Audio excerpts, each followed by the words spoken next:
नमस्कार मित्रों, हाजिर हूँ मैं जुलाई 2025 का मासिक राशिफल लेकर के। तो जुलाई में कैसा रहेगा आप सभी मिथुन राशि वालों का धन, शिक्षा, स्वास्थ्य, व्यापार और प्रेम जीवन। आज हम इस विषय में विस्तार से चर्चा करेंगे। किंतु इससे पहले अभी तक आप लोग चैनल को सब्सक्राइब नहीं किए हैं तो सब्सक्राइब कर लें। कर लिए हैं तो धन्यवाद। अब वीडियो में आगे बढ़ने से पहले मैं आप लोगों को एक बात बताना चाहता हूँ कि इस कार्यक्रम को चंद्र राशि के आधार पर या फिर लग्न राशि के आधार पर ही देखें। हालांकि नाम की राशि के आधार पर भी आप लोग इस कार्यक्रम को देख सकते हैं, लेकिन इसका प्रभाव बहुत ज़्यादा आप लोगों को नहीं देखने को मिलेगा। अब विषय पर आते हैं और सबसे पहले स्वास्थ्य की बात करें तो आपके प्रथम भाव में गुरु और सूर्य की युति है। वही सूर्य की ही राशि में यानी आपके तीसरे भाव में रोगेश, मंगल और केतु की युति है। ऐसे में इस युति का नेगेटिव प्रभाव डायरेक्ट सूर्य के जरिए आपके प्रथम भाव पर पड़ेगा। प्रथम भाव स्वयं आप है। प्रथम भाव इम्यूनिटी का भी है और जो कि आपके प्रथम भाव में गुरु भी हैं, लेकिन सूर्य के साथ होने से कमज़ोर है। ऐसे में 16 जुलाई तक का समय थोड़ा ज़्यादा ही स्वास्थ्य के लिए चुनौतीपूर्ण दिखाई पड़ रहा है। हालांकि राशिश बुध दूसरे भाव में अकेले हैं, किसी ग्रह से पीड़ित नहीं है और योग कारक ग्रह शुक्र द्वादश भाव से रोग भाव को देख रहे हैं। इस वजह से शुक्र के कारण रोग भाव में शुभता आ रही है, जिस कारण भले ही मंगल केतु का युति तीसरे भाव में है और इसका डिस्पोजिटर सूर्य प्रथम भाव में है, और इस वजह से समस्या तो होगी लेकिन कोई बड़ी समस्या नहीं होगी। अब बात करते हैं मंगल केतु की वजह से कौन सी छोटी मोटी समस्या इस महीने होगी। तो बुखार, हाथों या कंधों में छोटी मोटी चोटें लग सकती है या फिर कट भी लगने की संभावना है। इसके अलावा मुहासे या दांतों में दर्द, ये सारी समस्या थोड़े समय के लिए हो सकती है। अब शिक्षा की बात करें तो बुध दूसरे भाव में है, हालांकि शत्रु राशि में है, लेकिन किसी ग्रह से पीड़ित नहीं है। पंचमेश शुक्र द्वादश भाव में है, लेकिन स्वराशि के हैं। द्वादश भाव नेगेटिव भाव है, जो कि शुक्र यहाँ पर स्वराशि के हैं, तो द्वादश भाव के कारण कोई परेशानी नहीं होगी। जो कि द्वादश भाव विदेश का भी होता है, तो विदेश जाकर शिक्षा अध्ययन करने वाले छात्रों के लिए ये महीना अनुकूल है। वही सामान्य छात्रों की बात करें तो छात्रों का मन एक सब्जेक्ट से हटकर दूसरे सब्जेक्टों में रुचि बढ़ेगा, जो कि इसे भी बहुत बुरा नहीं कहा जा सकता है।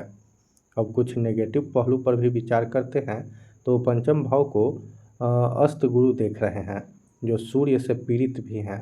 हालांकि सूर्य गुरु का मित्र है, लेकिन सूर्य के राशि में ही मंगल केतु का भी युति है, जिसका प्रभाव सूर्य में होने से सूर्य और अधिक विच्छेदात्मक हो चुके हैं। ऐसे में 16 जुलाई तक छात्रों को शिक्षा के क्षेत्र में छोटी मोटी समस्याएं आएगी। वही प्रतियोगिता की बात करें तो छठे भाव को पंचमेश शुक्र देख रहे हैं, जो काफ़ी अच्छा है। वही षष्ठेश मंगल तीसरे भाव में केतु के साथ है। तीसरा भाव मेहनत का भाव है। इस कारण छात्र अपने तैयारी को लेकर मेहनत तो करेंगे, लेकिन बीच बीच में एकदम से डिमोटिवेट भी हो जाएंगे, क्योंकि केतु अवरोध का कारक ग्रह है और जो कि मंगल के साथ केतु का संबंध है, तो ये आपके तैयारी के मार्ग में अवरोध उत्पन्न करेंगे ही करेंगे। वही अब आर्थिक स्थिति की बात करें तो राशिश बुध पूरे महीने आपके धन भाव में ही हैं और शुक्र द्वादश भाव में स्वराशि के हैं, जो कि द्वादश भाव व्यय का भाव है और इस भाव में शुक्र अच्छी स्थिति में है, तो व्यय तो होगा लेकिन वो व्यय फिजूल नहीं होगा। वही धन भाव में बुध बैठकर आप लोगों में धन संचित करने की नए नए तरीके देंगे और इसी तरकीब के कारण कम धन लाभ में भी आप लोग अच्छा धन संचित कर पाएंगे।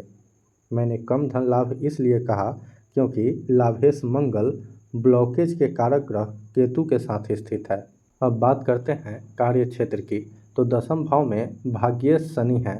दशमेश गुरु प्रथम भाव में 16 जुलाई तक सूर्य के साथ स्थित है, इसलिए महीने का शुरुआती हफ्ता व्यवसाय से जुड़े लोगों को व्यर्थ का भाग दौड़ देगा। वही 16 जुलाई के बाद का समय बढ़िया दिखाई पड़ रहा है। अब नौकरी पेशा से जुड़े लोगों की बात की जाए तो इस महीने कार्यस्थल पर किसी भी व्यक्ति से उलझने से बचे। इसके अलावे अनचाहा ट्रांसफ़र के भी योग हैं।